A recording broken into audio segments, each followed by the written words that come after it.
At syempre po, good morning. Nandito tayo ngayon sa police station ng Santa Elena.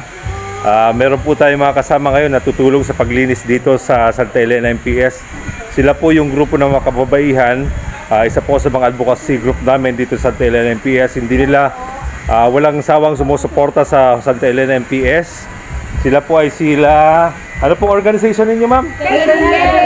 Kababaihan Pulisya Laban sa Krimen. Kababaihan Pulisya Laban sa Krimen. Maraming salamat po sa pagtulong ninyo sa amin at sa walang sawang pagsuporta sa mga programa at plano ng Santa Elena MPS. Umuulan na. So, sila po yung naging katuwang namin ngayong umaga para maging malinis, maging maayos yung police station namin. Kita nyo naman po yung gawa nila. Ano? Maganda na. Tinaniman. Anong halaman po yan? Snake plant. Snake plant. Kiray-kiray. Kiray? Alin bang kiray-kiray dyan? Kiray-kiray. Kiray-kiray. So, salamat po sa inyo.